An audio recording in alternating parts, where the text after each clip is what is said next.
حفظت من رسول اللہ صلی اللہ علیہ وسلم وعاء، میں نے رسول اللہ صلی اللہ علیہ وآلہ وسلم سے جو علم حاصل کیا تھا نا، 2 تھیلوں کے اندر ان کو میں نے بند کر رکھا تھا. جو میں نے علم حاصل کیا تھا رسول اللہ صلی اللہ علیہ وآلہ وسلم سے، ان کو میں نے 2 تھیلوں کے اندر جمع کر رکھا تھا. فرماتے ہیں پہلا علم فبسستہ، وہ تو میں نے لوگوں تک پہنچا دیا. پہلا علم وہ تو میں نے لوگوں تک پہنچا دیا ہے، جس کے اندر ضروری مسائل تھے، حرام و حلال کے مسائل تھے، یا نماز کے مسائل تھے، جس کے اندر امت کے لیے تعلیم تھی. حضرت ابو ہریرہ کہتے ہیں 1 تھیلے کا علم جس کو میں نے جمع کیا تھا، اس کو میں نے لوگوں تک پہنچا دیا تھا. وَأَمَّا الْآخَرُ فَلَوْ بَسَطْتُهُ، لیکن جو دوسرے تھیلے کے اندر میں نے علم کو جمع کیا تھا اور آگ پر لکھا تھا، جس چیز پر بھی لکھا ہوا تھا، 1 تھیلے کے اندر میں نے اس کو محفوظ کیا تھا. کہتے تھے کہ اس کو میں لوگوں تک نہیں پہنچاتا. دوسرا علم، دوسری قسم کا علم میں لوگوں تک نہیں پہنچاتا، اور نہ ہی میں نے پہنچایا ہے. اور آپ نے یہ اشارہ بھی فرمایا، فرماتے ہیں کہ اگر میں وہ علم لوگوں تک پہنچاتا ہوں تو قطع حاضر ملعوم، گردن کی طرف اشارہ کرتے فرمایا کہ میرے گلے کاٹے جانے کا خطرہ ہے. حضرت ابو ہریرہ فرماتے ہیں 2 قسم کا علم، 1 قسم کا میں نے لوگوں تک پہنچا دیا، دوسری قسم کا علم جو تھا وہ میں نے محفوظ کر کے رکھ لیا. مجھے خطرہ یہ تھا کہ اگر وہ علم میں لوگوں تک پہنچاتا ہوں نا تو میری گردن کاٹ دی جائے گی. اب اس پر نا مفسرین نے، بہت سے مفسرین آئے، انہوں نے اس کی توضیحات، اس کی وضاحت کی، جس کے اندر میں ایک روایت عرض کر رہا ہوں. اسماعیلی روایت کے اندر یہ ہے، انہوں نے اس کی وضاحت کی ہے.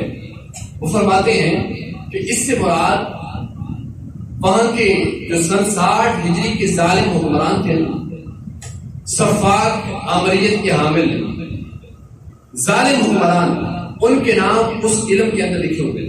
وہ جو کہتے تھے دوسری قسم کا علم ہے، میں نے تھیلے کے اندر محفوظ کر رکھا ہے، اس کے اندر تمام ظالموں کے نام جو حکمران بنیں گے، ان کے نام، ان کی بلدیت، تمام ان کا جو ہے نا سلسلہ جو تھا وہ اس کے اوپر نوٹ کیا ہوا. وہ بتاتے نہیں تھے یہ اس سے مراد سن 60 ہجری ہے، کہ سن 60 ہجری کے اندر یزید تخت پر بیٹھا تھا. یہ اس وقت ظالم حکمران بنا تھا. اور حضرت ابو ہریرہ رضی اللہ تعالیٰ عنہ جب آقا کے سامنے آپ کو فرمایا تھا نا، اللہم انی اعوذ بک من رأس الستین و امارت الصبیان، اے ابو ہریرہ، جب آپ نے راز کی باتیں پوچھی تھی، ایک راز کی بات آقا علیہ السلام نے حضرت ابو ہریرہ کو فرمائی تھی، جس کو یاد کر کے آپ اکثر رویا کرتے تھے.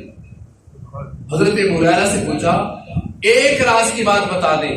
آقا علیہ السلام نے فرمایا اللہم انی اعوذ بک من رأس الستین و امارت الصبیان، اے ابو ہریرہ ہمیشہ اللہ سے ڈرتے رہنا اور ہمیشہ سن 60 ہجری کے شروع ہونے سے پناہ مانگتے رہنا. سن 60 ہجری کے شروع ہونے سے وہ جو ظالم لونڈے حکمران بنیں گے، سن 60 ہجری کے اندر اس سے ہمیشہ پناہ مانگتے رہنا. حضرت ابو ہریرہ رویا کرتے تھے اور اکثر یہ دعا کرتے تھے، باری تعالیٰ سن 60 ہجری سے مجھے پناہ دے دے. وہ جو سن 60 ہجری کے اندر لونڈے، نوجوان لونڈے حکمران بنیں گے اور ان کے ہاتھوں حضور علیہ السلام کا گلشن رسالت وہ شہید ہوگا، مجھے اس سے پناہ دے دے اور مجھے سن 60 ہجری کے شروع ہونے سے پہلے اٹھا لے، مجھے موت دے دینا. حضرت ابو ہریرہ کی دعا قبول ہوئی. سن 60 ہجری سے 1 سال قبل سن 59 ہجری کے اندر حضرت ابو ہریرہ کی روح پرواز کر گئی. سن 59 ہجری کے اندر حضرت ابو ہریرہ وفات پا گئے. وہ جو دعا مانگا کرتے تھے کہ سن 60 ہجری سے مجھے پناہ دینا اور وہ جو لونڈے حکمران بنیں گے ان سے مجھے پناہ دے دینا اور مجھے سن 60 ہجری کے شروع ہونے سے پہلے مجھے وفات دے دینا. آپ کی دعا قبول ہوئی. اللہ نے سن 59 ہجری کے اندر یعنی سن 60 ہجری سے 1 سال قبل حضرت ابو ہریرہ کو وفات دی. آپ دنیا سے پردہ فرما کر چلے گئے. وہ جو سن 60 ہجری تھی وہ کیا تھی؟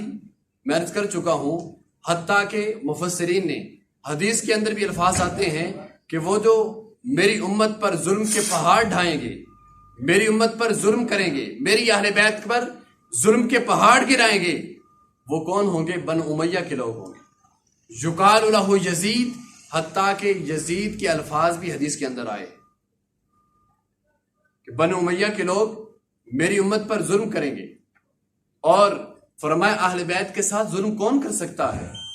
ان کے ساتھ بغض کون رکھ سکتا ہے؟ فرمایا الا منافق، سوائے منافق کے کوئی بندہ میری اہل بیت کے ساتھ بغض نہیں رکھ سکتا، ان پر ظلم نہیں کرتا۔ حضرت علی سے آقا علیہ السلام نے فرمایا تھا نا کہ مومن آپ سے بغض نہیں رکھ سکتے اور منافق آپ سے محبت نہیں کر سکتا۔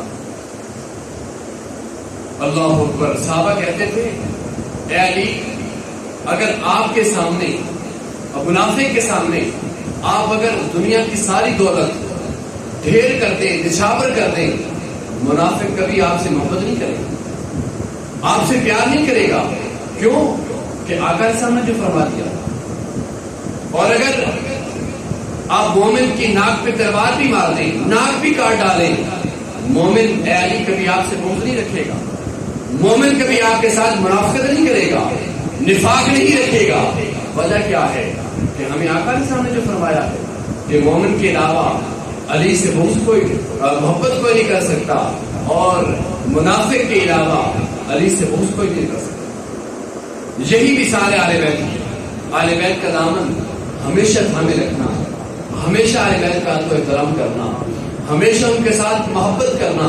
آقا علیہ السلام نے فرمایا تھا کہ میری اہل بیت کے ساتھ محبت رکھو گے اور قرآن کا دامن تھامے رکھو گے، تم کبھی گمراہ نہیں ہوگے، تمہارا ایمان کبھی ضائع نہیں ہونے پائے گا۔ قرآن کا دامن کبھی نہیں چھوڑنا۔ اب ہماری اکثریت، میں اور آپ، اتنے سست ہو گئے کہ فیس بک، واٹس ایپ اور نیٹ کے لیے اتنا وقت نکالتے ہیں، شاید دن کے 5-6 گھنٹے ہمارے اسی پر گزر جاتے ہیں، لیکن قرآن کے لیے ہمارے ہاں 10 منٹ نہیں ہے۔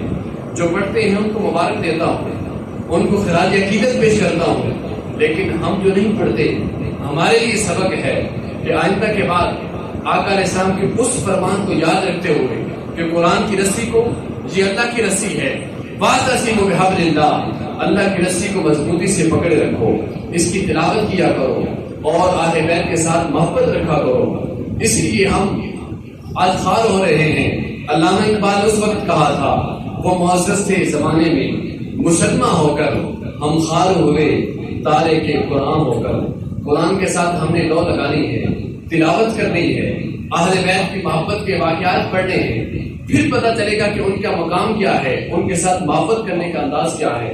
تو ہے خالق کائنات ہم سب کو حضور علیہ السلام کے اہل بیت کے ساتھ محبت کرنے کی توفیق عطا فرمائے۔ وما علینا الا البلاغ۔